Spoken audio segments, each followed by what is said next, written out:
ಎಲ್ಲರಿಗೂ ನಮಸ್ಕಾರ. ಹೇಗಿದ್ದೀರಾ? ಇವತ್ತು ನಾವು ಶ್ರೀನಿವಾಸನ ಒಂದು ಕಥೆನ ಕೇಳ್ತಿದ್ದೀವಿ. ಯಾವ ಕತೆ ನಿಮಗೆ ಗೊತ್ತಾ? ನಾವು ಶ್ರೀನಿವಾಸನ ಗೋವಿಂದ ಅಂತ ಕರಿತೀವಿ. ಆದರೆ ಶ್ರೀನಿವಾಸನಿಗೆ ಗೋವಿಂದ ಅನ್ನೋ ಹೆಸರು ಹೇಗೆ ಬಂತು ನಿಮಗೆ ಗೊತ್ತಾ?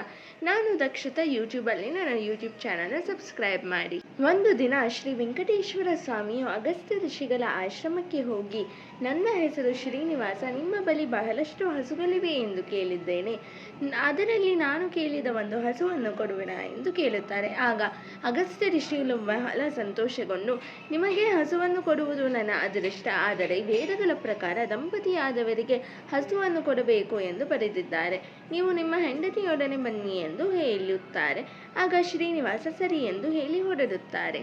ಸ್ವಲ್ಪ ದಿನಗಳ ನಂತರ ಶ್ರೀನಿವಾಸ ದೇವಿ ಪದ್ಮಾವತಿಯೊಡನೆ ಅಗಸ್ತ್ಯ ಋಷಿಗಳ ಆಶ್ರಮಕ್ಕೆ ಬರುತ್ತಾರೆ. ಆ ಸಮಯದಲ್ಲಿ ಅಗಸ್ತ್ಯ ಋಷಿಗಳು ಆಶ್ರಮದಲ್ಲಿ ಇರುವುದಿಲ್ಲ. ಅವರ ಶಿಷ್ಯ ಒಬ್ಬನೇ ಆಶ್ರಮದಲ್ಲಿ ಇರುತ್ತಾನೆ.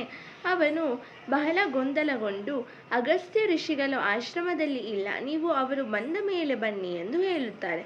ಆಗ ಶ್ರೀನಿವಾಸ ಬಹಳ ಸಿಟ್ಟುಗೊಂಡು ಅಲ್ಲಿಂದ ಹೊರಡುತ್ತಾರೆ. ಆಗ ಅಗಸ್ತ್ಯ ಋಷಿಗಳು ಆಶ್ರಮಕ್ಕೆ ಬರುತ್ತಾರೆ. ಬಂದ ಮೇಲೆ ಅವರ ಶಿಷ್ಯ ಎಲ್ಲವನ್ನು ವಿವರಿಸಿ ಹೇಳುತ್ತಾನೆ.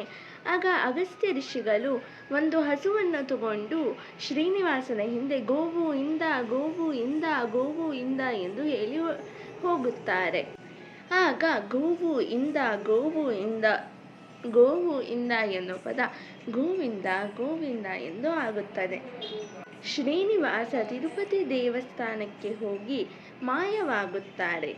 ಅವರಿಗೆ ಈ ಗೋವಿಂದ ಎನ್ನುವ ಹೆಸರು ಬಹಳ ಇಷ್ಟವಾಗುತ್ತದೆ. ಈ ಹೆಸರನ್ನು ಭಕ್ತರ ಬಾಯಿಂದ ಕೇಳಬೇಕೆಂದು ಅವರು ಮತ್ತೆ ಭೂಮಿಗೆ ಬರುತ್ತಾರೆ. ವಿಡಿಯೋ ಇಷ್ಟ ಆದಲ್ಲಿ ಲೈಕ್ ಮಾಡಿ, ಶೇರ್ ಮಾಡಿ, ಸಬ್ಸ್ಕ್ರೈಬ್ ಮಾಡಿ, ಕಮೆಂಟ್ ಮಾಡಿ. ಬಾಯ್.